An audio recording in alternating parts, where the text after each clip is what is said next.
Hello les investisseurs, j'espère que vous allez bien et bienvenue dans ce nouvel épisode. Ce dimanche, je vous propose de tester un format différent. En fait, je voulais traiter plusieurs entreprises, revoir mes conclusions, voir ce qui s'est passé au niveau des valorisations, etc. récemment.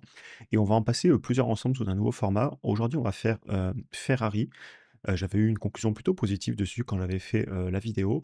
On va aussi se refaire, Hermès. Elle a corrigé et j'avais eu aussi plutôt du positif à dire, sur l'entreprise franchement et on va se faire aussi Téléperformance sur laquelle j'avais eu, ou sur laquelle j'avais émis, on va dire, un petit peu plus de doutes et on va voir, ce qui s'est passé, sur ces titres, sachant qu'ils ont tous corrigé et en fait, je vous les traite parce que, bah, j'ai reçu, des messages pas mal, notamment sur, Ferrari et un peu Hermès aussi. Téléperformance un peu moins parce que je pense que elle intéresse un petit peu moins d'un point de vue des fondamentaux, mais on va en parler quand même, parce que, c'est important de faire le suivi des entreprises et puis ça fait aussi des cas d'études. Donc voilà, on ressort, un petit peu mes présentations que j'avais fait à l'époque, la conclusion, on va voir les valos ensemble. Tout d'abord, Ferrari. Alors l'entreprise, là sur 5 ans, elle a une performance incroyable. Bravo à ceux qui sont rentrés à l'époque. Je me rappelle quand j'avais fait la vidéo dessus, j'avais vraiment été impressionné par le business de façon générale.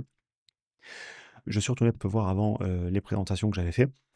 Un des points que j'avais retenu sur Ferrari, c'est, le fait qu'ils avaient beaucoup augmenté leur volume de production. On avait fait une vidéo d'ailleurs de comparaison avec Porsche sur les volumes et les prix de vente, ça n'a rien à voir. On est vraiment sur le très haut de gamme chez Ferrari et la question que je m'étais posée un petit peu à l'époque, c'est: comment est-ce qu'ils vont, décider d'augmenter, le chiffre d'affaires dans le futur? Sachant que j'ai vu dans les résultats, il y a eu justement un petit, entre guillemets «ralentissement» sur la croissance du chiffre d'affaires et à l'époque, j'avais pointé ça. J'avais dit: «Est-ce qu'ils vont décider d'augmenter, le chiffre d'affaires en augmentant les prix et donc image de luxe ou en augmentant un petit peu les volumes?» Mais peut-être que même si on augmente les volumes, on arrive quand même à maintenir une image de luxe du moment qu'on n'abuse pas trop sur, les volumes et c'était une question que je m'étais posée. On va aller voir un petit peu les chiffres, ce qui s'est passé. Alors, Ferrari, globalement, hein, je vais vous faire vraiment une vue d'ensemble. Il y a des vidéos, d'ailleurs, pour ces 3 entreprises plus détaillées sur la chaîne dans laquelle je rentre vraiment, dans les documents financiers. Là, on va se refaire une petite vue d'ensemble pour que la vidéo soit pas trop longue, même si elle risque d'être un peu longue vu qu'on va faire 3 entreprises. C'est une entreprise, là, si je nous mets sur, 10 ans en croissance annuelle composée, le chiffre d'affaires a augmenté de 9,5 par an. Donc c'est une bonne croissance. On n'est pas, sur les 3-4 mais on n'est pas non plus à 12-13-14. Et c'est un business par contre qui a des belles marges, normal puisqu'on est sur du haut de gamme. Vous avez notamment des marges brutes médianes là depuis 10 ans à plus de 50, des marges sur flux de trésor à 12. Normal, on est quand même sur de l'industriel, hein, il faut les fabriquer les véhicules et des marges nettes un peu plus élevées à 18. Donc un business qui a une croissance, tout à fait acceptable, qui a connu une vraie accélération de sa croissance, hein. Si vous regardez entre 2015 et 2020, on passe de 3,3 milliards à 4,3 milliards, donc on bouge à peine et par contre entre 2020 et 2025, on double le chiffre d'affaires et clairement, je pense que le titre s'est grandement apprécié grâce à ça. On a eu un petit ralentissement de la croissance en ce moment, mais on sait que tout le secteur du luxe souffre, donc c'est pas non plus quelque chose, qui me choque. Par contre, ça nous a amené à la conclusion que j'avais fait, à l'époque, quoique attendez, avant, on va aller voir les valorisations. Les valorisations sont en train de se compresser. Prix par rapport au chiffre d'affaires, en début d'année, ça se payait 100 fois, les flux de trésor et 67 fois le PER. À l'époque, quand j'avais fait une vidéo, je sais plus c'était quand que j'avais fait la vidéo, c'était en mars. J'avais trouvé l'entreprise de très belle, très bonne gestion historique, de très bonne qualité, mais juste chère. Et aujourd'hui, elle est quand même toujours un peu chère pour, 10 de croissance, ce chiffre d'affaires sur 10 ans composé. Après, elle a des belles marges, hein, on est sur du haut de gamme, donc ça se paye quand même. Mais on se paye toujours 50 fois les flux de trésor, ouais, 40 et quelques fois le PER. Faudrait voir après la baisse si ça a ajusté, mais bon, ça se paye toujours cher quand même. Et donc j'avais fait ma conclusion de l'époque qui était, qu'il fallait se forger des convictions sur la capacité à maintenir la croissance et les marges et que dans ce cas-là, je pouvais tout à fait comprendre l'intérêt et que c'était une très, très, très belle entreprise européenne et honnêtement, je trouve le business très beau et c'est ce que je vous dis un petit peu dans ma conclusion que j'ai réécrit. Très belle entreprise. Sur le long terme, il faut se forger des convictions sur le maintien de l'image de luxe tout en continuant à faire augmenter le chiffre d'affaires. Donc volume contre prix. On peut augmenter les 2, mais si on augmente trop les volumes, on va perdre cet aspect de rareté, sauf si on arrive à le maintenir avec du bon marketing et augmenter les prix, oui, on pourra, mais à quel point? Et clairement, si on investit, vu les niveaux de valorisation actuels, il faut se convaincre de cette capacité de l'entreprise à le faire. J'évoque aussi souvent ma peur sur le secteur de l'automobile et dans le cadre du ultra haut de gamme, je suis moins inquiet parce on achète clairement ces voitures, pour l'aspect haut de gamme. Est-ce qu'ils vont faire de l'électrification? Je sais qu'ils en parlaient. Est-ce que les clients vont vouloir de l'électrique? Les risques de régulation et cetera? Si vous faites une analyse complète, posez-vous ces questions. Je serais pas étonné que la valorisation respire. vu les niveaux où on est. Par contre, sur le long terme, s'ils maintiennent cette croissance, ces marges et cette image de luxe, je suis pas inquiet. Par contre, s'ils perdent cette image de luxe et ou que le chiffre d'affaires s'écroule, bien évidemment, c'est une autre histoire. Et honnêtement, je comprends tout à fait l'intérêt. Et si la demande tient, comme je vous le disais, si les valos viennent à baisser, pourquoi pas, s'y intéresser, même si c'est pas trop un secteur que je comprends et je peux pas tout avoir en portefeuille. Mais franchement, rien à dire. Très beau business et je sais que certains parmi vous sont dessus depuis longtemps et bah, j'ai rien à dire si ce n'est, ben, bien joué. Très beau business, ça fait plaisir à voir. Je serais pas étonné que ça corrige un peu. Je l'avais déjà dit en mars, je le pense toujours, mais ça peut être une bonne chose, il y a un moment de respirer un petit peu. Quand vous regardez là la performance sur, 10 ans, c'est absolument incroyable. Donc si ça corrige un peu, sur le court terme, il y a rien qui me choque. Sur le long terme, comme je vous le disais et je vais en finir là avec Ferrari, s'ils maintiennent les marges, l'image de luxe et la croissance du chiffre d'affaires, l'entreprise est capable de grossir dans sa valorisation. On passe à Hermès. Alors on en est à combien déjà? Ah oui, bon, la vidéo sera un peu longue, c'est pas grave. Hermès, l'entreprise, elle a pas mal corrigé là récemment, j'ai vu, tout simplement parce qu'elle a eu, des résultats qui étaient pourtant pas si mauvais que ça. Mais encore une fois, un peu comme Ferrari, entreprise très connue, très célèbre, très valorisée, on va le voir. Je vais vous rappeler un petit peu de ma conclusion. Donc Hermès, retournez voir la vidéo complète, hein, là vous avez tous les slides que j'avais fait où vraiment je parle de cette entreprise. En plus, je la connais pas mal parce que je connais des personnes, qui travaillent chez eux. Il y a beaucoup de leurs ateliers vers chez moi.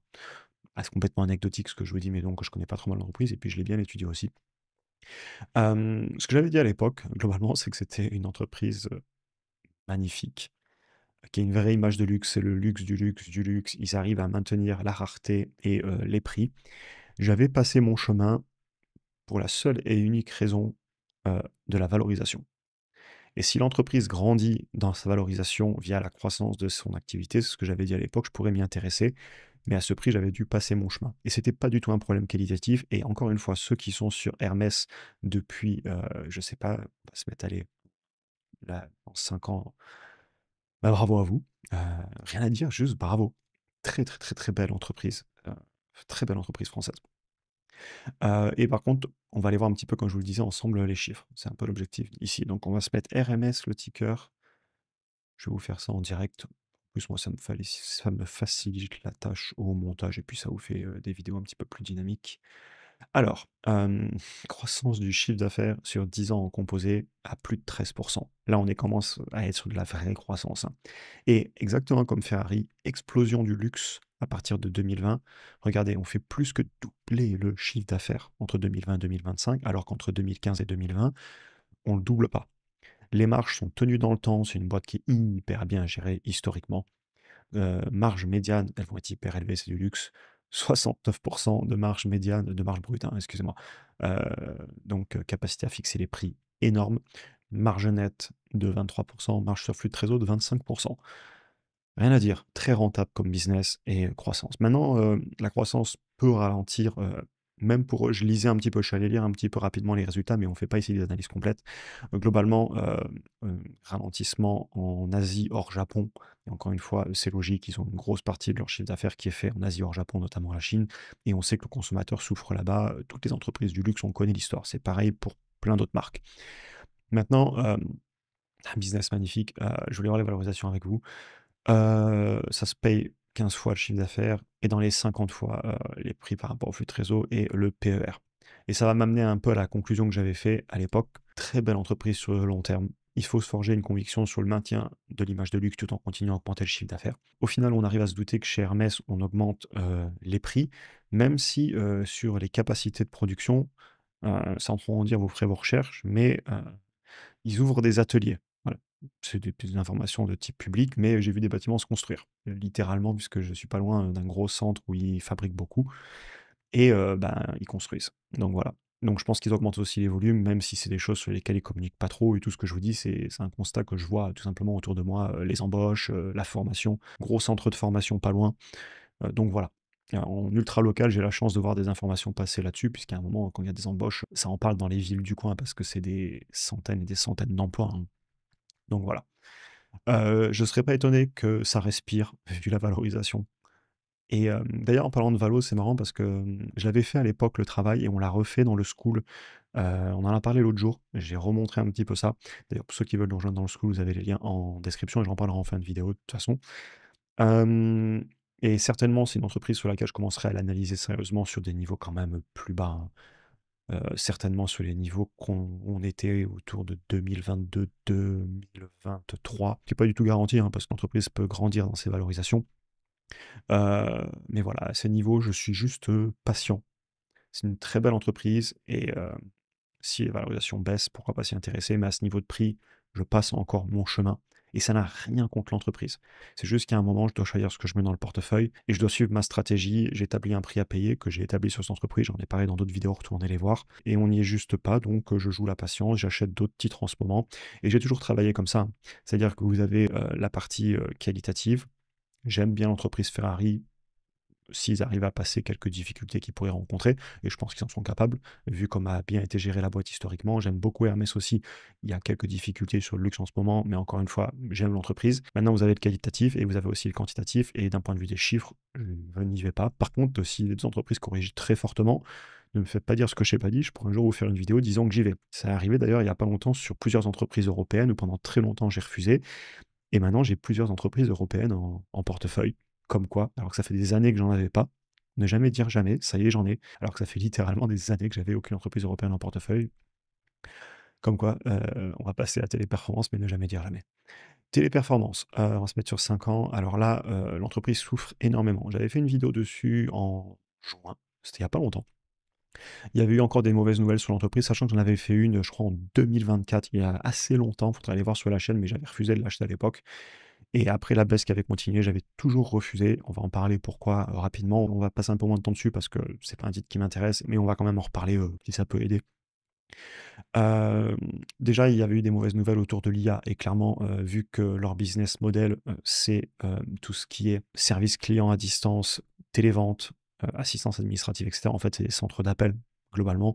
Ils ont un tournant à prendre pour moi autour de l'IA et c'était ma conclusion qui est que, bah, je suis pas fan du business model, en fait. Donc, c'est pour ça que j'étais pas rentré dessus. Il y a les valorisations, elles peuvent être aussi basses que possible.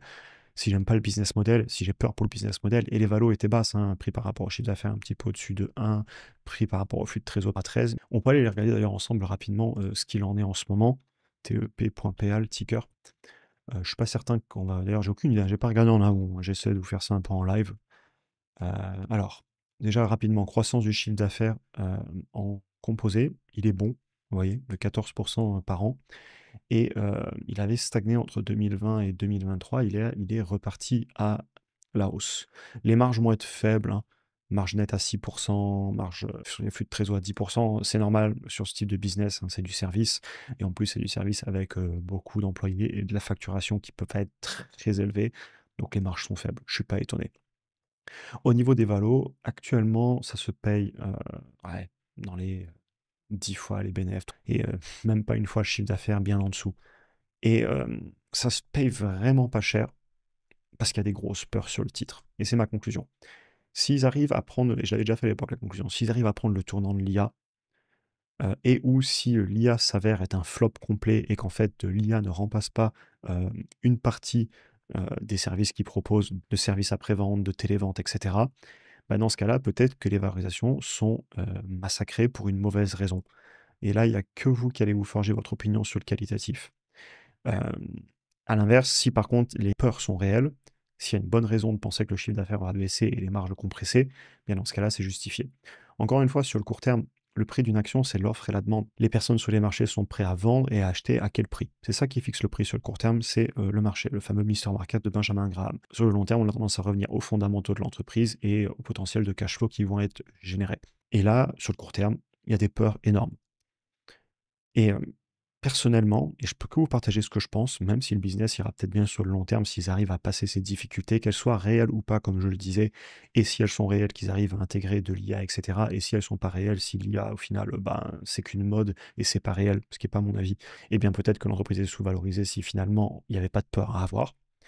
Mais personnellement, déjà de base, c'est pas pour moi parce que marge faible et j'aime pas du tout le business model et je vois en plus des risques non négligeables sur le chiffre d'affaires. Encore une fois, j'essaie d'être aussi brut que décoffrage. Quand j'aime une entreprise, je le dis. Quand j'aime pas une entreprise, je le dis. Je peux avoir tort.